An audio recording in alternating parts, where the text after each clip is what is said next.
SS-31 side effects, Elamipretide. So these are interchangeable names for SS-31. What we're going to do in this video is talk about what some of the clinical research has shown as far as side effects. The beautiful thing is this is a 4 amino acid structure. It's a mitochondrial encoded peptide, and it works by binding on cardiolipin, but it can really enhance energy. And some of the side effects that we're going to talk about are things that you can easily avoid when done properly. Now, this is not medical advice. This is me sharing information and education on what I believe is a game changer when it comes to building up your energy reserves by working on the mitochondria.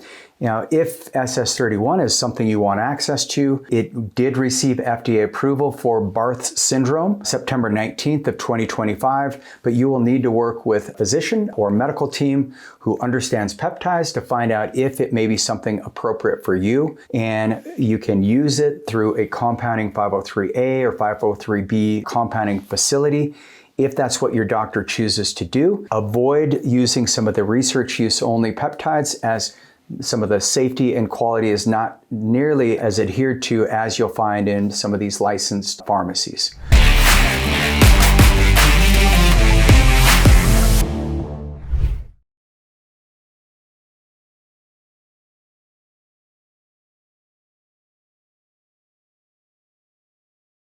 By the way, I'm Regan Archibald, founder of Ageless Future. I love peptides because they do help accelerate the healing process when done properly. I use them for my overall fitness goals, my cognitive health, and to keep my immune system nice and supercharged. If you want to go deeper and work with my medical team, go to agelessfuture.com and they can help you. Look at me as a longevity coach, somebody who's informing you about some of the great capabilities that are available today for longevity medicine. All right, so let's talk about the side effects. So the great thing about this is many times when drugs are on the market, and if you've watched a drug commercial recently, I'm always baffled at the long list of side effects that come with it. The thing I've loved about peptides, and yes, we have a lot more that we're understanding about peptides, but their signaling molecules are going in and they're changing the way that cells communicate. And when your cells communicate really well, that means you're going to have access to understanding what the biological needs are. These peptides, they don't dominate and force your body down a certain biological pathway. All they do is gently remind your body how to express energy, for example, which is what SS-31 does, just by turning on different genes and activating different proteins so that your cells can start functioning better. In order for signaling medicine to work, here's the downside, is we need you to be healthy. So the poorer your health is, the harder it is to get that signal. But the beautiful thing about getting on the right peptides at the right time is you can actually change some of the environment in your body and make the lifestyle changes necessary so that you can get rid of some of the food that's triggering the inflammation, or start exercising more and notice benefits from the exercise you're doing, or using different peptides like tirzepatide to turn off the food noise so that you're not overeating. I mean, all these things are medicine that we have today that is so exciting that we didn't have access to 10 years ago. And the other beautiful thing is we're just learning about it. So I believe peptides will be the future of medicine. And the way that we can protect it is using peptides in the right way to minimize side effects. Okay, so let's talk about the side effects of SS-31. First of all, let's jump into our research. This was a randomized dose escalation trial, Elamipretide, in adults with primary mitochondrial myopathy. So what they did is they tested the escalating subcutaneous doses, escalating meaning they were gradually increasing it over time, over 5 days versus placebo, to gauge the effectiveness and tolerability of SS-31. And yes, it was peer-reviewed. There was a placebo group. It was randomized, double-blinded. And what they found is SS-31 was safe and well-tolerated across all doses, significantly improving exercise performance measured through distance cycling. And I know a lot of my friends and clients, you guys love your 100-mile rides or riding up the Loaded Jaws, a big race here in Utah from Logan to Jackson Hole. But what they found is there's no serious adverse events, demonstrating the positive mitochondrial function enhancement from SS-31 without having that downside of some of the side effects you see from many of the drugs that are on the market today. The nice thing about SS-31 is there's no withdrawals. So a lot of people ask, well, once I get on it, am I going to have to stay on these peptides the rest of my life? Well, absolutely not. SS-31, you can stop it at any time. Now, if you do have a serious medical condition, you want to work with your physician. If you're on this, that doesn't mean like just stop it, because especially if you have Barth syndrome, you need that SS-31. Your body's not making it enough to help protect that cardiolipin pathway, the membrane that feeds the mitochondria and creates ATP. But there's no withdrawal, no crash.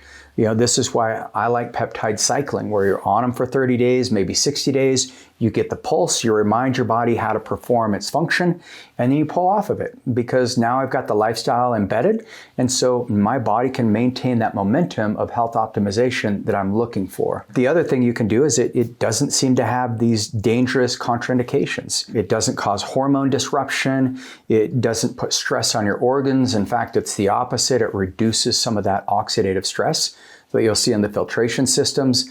Specifically kidneys. I have a whole video on SS-31 in kidneys. We'll provide a link in the show notes for you. But it reinforces your body's resilience system without having some of the downside risk.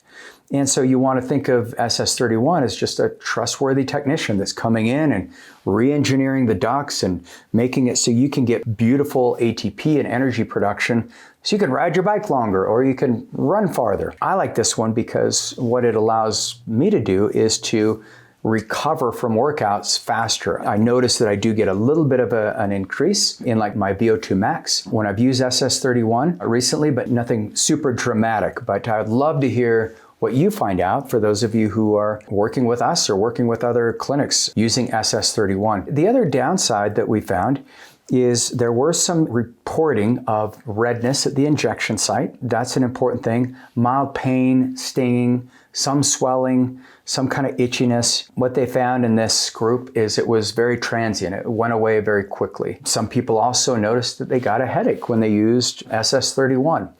And there's a concept called cell danger response. There's a reason why the headaches can come. The cell danger response is when your mitochondria is so damaged, the ATP production is happening outside of that cell membrane, so you're not getting that pure transmission. And so when you start changing the efficiency of mitochondria, you get more of an energy production, and that can change some of the vascular effects. And so suddenly your brain is so vascular that can be one of the reasons why you get headaches, if that was noticed. In this one, once again, just like the redness, it was very transient. They found that these headaches were very limited to usually the first couple of days. And one way that you can circumvent that is use like urolithin A. Use CoQ10, get nitric oxide signaling, so eat some beets. You can also use some oxytocin. Give someone a big old hug. You'll get great levels of oxytocin. A small percentage of people reported a little bit of appetite suppression, weight loss, and then there were a little bit of GI motility changes, but nothing like a GLP-1, especially people on the higher doses of GLP-1 who had constipation or diarrhea like what we saw in the retatrutide study, the Triumph 4 study that just came out. They found that it was very minimal, not really a lot of nausea, but in some cases when you're firing up the mitochondria, it's like if you take a car out of a garage and it's been in the garage all winter, the engine hasn't started, it's not going to run quite as well as if you started that thing up and took it for a couple miles around to get the lubrication, but that's what SS-31's doing. Some people, they did notice that there was some fatigue and dizziness early on. They actually got more tired. You're saying, well, I thought this was my energy this is my non-stimulating, the other type of energy. But when you improve the ATP production or the adenosine triphosphate, that's the energy source that we can measure. When you increase that, it temporarily downregulates the compensation of the stress pathways. So anytime you increase ATP, now your nervous system, and it's called neuromuscular adaptation, your nervous system has to adapt to having more energy. Just like that car, if you start it up in the garage and it hasn't been started for a year and you just push on the gas, it may not have the same output. But the other thing is the nervous system starts recalibrating to energy signaling. That's going to cause a little bit of dizziness and fatigue. So make sure you're watching your blood pressure. Make sure you're working with your doctor on this. If there's any issues, the easiest thing to do is stop. But sometimes you may need to go through that reboot and through some of the discomfort so that you can actually get to the place you want to go. Some of the things it does not cause that they looked at hypoglycemia when your blood sugar drops too low, or hyperglycemia, it goes too high. Didn't impact that. They didn't find any edema or water retention, even though it's working very directly on the kidneys and other organ systems. They found that there were no blood pressure swings. They found there was hormonal suppression did not exist. Actually, your hormones stayed just fine. There wasn't any appetite dysregulation, no anxiety or stimulation. And here's the best part. If you think of having more energy, we typically think, oh, what's going to happen to my sleep? But there was no sleep disruption either. Critically, there was also no signal for cardiovascular risk or increased cancer risk. There was no immunosuppression, and there was no mitochondrial overdrive or uncoupling. So the mitochondria are like these little sources of light. So you are beaming with light. And you've seen people like this where they look so vibrant and so healthy. And it's the spin, the rotation of the mitochondria. Sometimes if you're using too many of these mitochondrial peptides, you over-rotate it.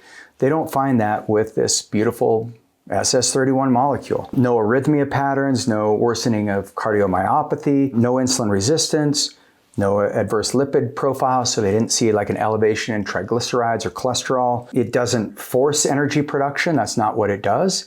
It just fixed the ducts. So it allows for, if you think of the air ducts in your house, and if the air duct collapse, no matter how much you turn on the furnace, you're not going to get hotter until you fix that duct so the air can move through the vent. It doesn't force it. It does not increase the mitochondrial respiration rate, so it's not putting stress on the mitochondria. It doesn't activate mTOR or growth pathways. It does not suppress stress hormones directly, so you still have that adaptation that you need.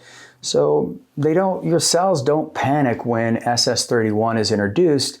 They just adapt and they produce more energy over time, and it does seem to work very quickly if you can get through some of these minor things. So overall, it does seem to be safe. Otherwise, there's no way it would have got the accelerated FDA approval, and now it can help people with Barth syndrome and many other things, and I'm really excited about this molecule. So if you're somebody who wants to go deeper and learn more about SS-31, I've got a great video on SS-31 in kidneys. We'll provide a link in the show notes below, and I'll see you on the next video.